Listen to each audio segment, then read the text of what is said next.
ये तो बीजेपी की दाद देनी पड़ेगी, खुलेआम करती है, बेशर्मी से करती है। अपने पॉलिटिकल राइवल्स को उसने खूब मारा है। जो अंग्रेजों के समय होता था, अंग्रेज का क्या काम था?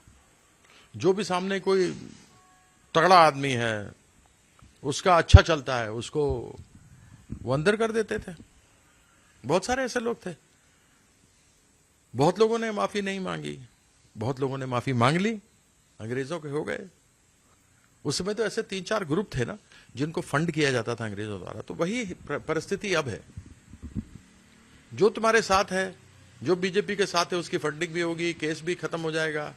जो बीजेपी के साथ नहीं है, उसकी फंडिंग नहीं होगी, उसके केस खत्म नहीं होंगे, यदि हैं तो। नहीं है तो फॉल्स लगा दिए जाएंगे, घरों को तोड़ दिया जाएगा। तो यह तो अंग्रेजों वाली मानसिकता है। हिटलर, मुसोलिनी भी यही किया करते थे। मैं इसलिए नहीं अभिषेक बैनर्जी की बात कर रहा हूं क्योंकि मुझे कोई आश्चर्य नहीं है। तो ममता दीदी के यहां चले गए थे जब वो नहीं थी, वो दिल्ली में थी, तो वहां जाके सीआईडी चली गई, मिला कुछ नहीं।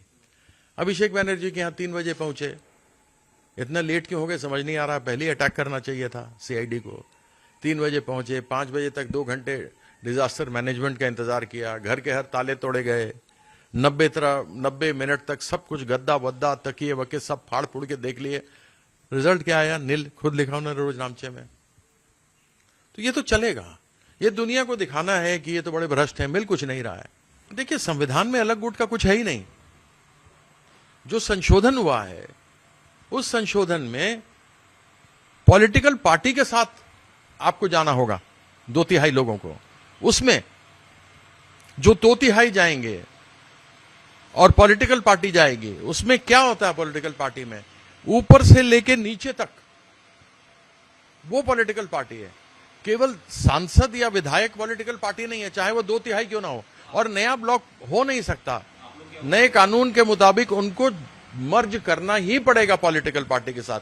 वो उनके पास है नहीं। और जिस प्रकार से महाराष्ट्र में पिछले 4 सालों से केस चल रहा है कि कौन असली पार्टी है नहीं है, महाराष्ट्र के सुप्रीम कोर्ट में चल रहा है, तो वो चलता रहेगा। तो कहते हैं, बड़ी पुरानी कहावत है अंग्रेजी में, justice delayed is justice denied.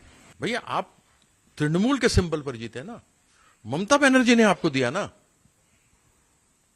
तुम्हें काम नहीं पसंद है, तुम छोड़ दो। राज्यसभा के लोगों ने रिजाइन कर दिया, तुम भी कर दो। लेकिन सत्ता में बने रहना है, बस यही है। केस ना हो, अगर गड़बड़ी की है तो मेरे पर केस नहीं होना चाहिए, मैं जेल नहीं जाना मुझे जेल नहीं जाना चाहिए, बयाने में मुंह दिखाई में कुछ मिल जाए, यही है। इसके अलावा और क्या है? और बीजेपी माहिर है इस मामले में। ममता बनर्जी के हम साथ हैं। पार्टी उन्होंने बनाई, उसका हम सम्मान करते हैं। ममता बनर्जी के साथ रहेंगे। वो मुझे ले जा करके 24 में, जब 2015 में मैंने भाजपा का भ्रष्टाचार डीडीसी में अरुण जेटली का उजागर किया था, तो इन्होंने मुझे पार्टी से निकाल दिया था। सरकारी कागज थे वो, मेरे नहीं थे। मैं भटकता हुआ, दीदी ने मुझे आसरा दिया। 10 साल भटकता रहा, दीदी ने आसरा दिया। आ दिया तो मैं क्या, जिसने मुझे आसरा दिया, जिस थाली में खाया उसी में छेद कर दूं? यहां तो इतने पुराने पुराने लोग, इनके बंगाल के रहने वाले, 4-4 बार सांसद रहे, हारे जो लोग इलेक्शन एमपी बनने से पहले 5-5 बार, वो वापस बन गए। क्या कहेंगे? एक बात बताइए सर, शुभेंदु अधिकारी इतना बड़ा नेता बन गया, दीदी के पास रह करके वो 5 लाख रुपए लिए उसने, सीबीआई उसके ऊपर लगी, वो कूद के फट से वॉशिंग मशीन से बीजेपी में चला गया। आज बताओ, तो आप किसकी बात कर रहे हो? या तो सामने वाला आदमी भ्रष्ट ना हो, फिर तो डर भी लगे। वो जो सामने वाला ही भ्रष्ट, तुम्हारा चीफ बैठा बोलता भ्रष्टाचार के विरुद्ध लड़ूंगा,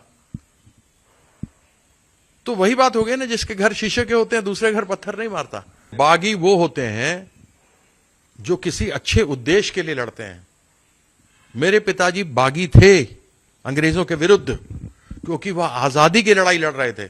वो लोग बागी होते हैं। कहने दो, कहने से क्या होता है? बहुत सारे लोग हैं बड़े, अपने आप को कहते थे हम तो हिंदू राष्ट्र, भारत भारत कर रहे थे, अंग्रेजों का समर्थन कर रहे थे। दुनिया जानती है। ये लोग तो भगौड़े हैं, ये लोग गद्दार हैं। जिस सिंबल पे लड़े उसी को तोड़ रहे हैं। आप समझ ही नहीं आ रहा। तुमको जिताया विपक्ष के लिए, तुम जाके बैठ रहे हो सत्ता पे सट रहे हो। तुम सत्ता में हो या विपक्ष में हो, यह तो बताओ। क्या हो तुम? इनको मालूम ही नहीं है, इनको कुछ नहीं पता। ये सब या तो पैसे से आए हैं, या फिर इनको डराया धमकाया गया, या इनके पुराने केस खोल दिए गए हैं। न तो मालूम है सांसदों को और न मालूम है विधायकों को, इनमें कोई है ही नहीं तालमेल। वो अलग बैठ करके वो बैठे हैं, ये इधर अलग बैठे हैं। ये कहते हैं कि हम अलग से समर्थन करेंगे, वो कहते हैं नहीं साहब हम विपक्ष में, विधायक बोलते विपक्ष में बैठेंगे। अब ये आप समझ सकते हो ना क्या है ये? इसको बोलते हैं रडरलेस। जिस नाव की पतवार नहीं होती, ये वो हैं। 2 महले नीचे चले, छठा 7वां चला, बीच में 2 महले छूट गए। इसका जवाब कौन देगा? उस 4000 ईवी में जले हैं, उसमें ममता दीदी का भी था।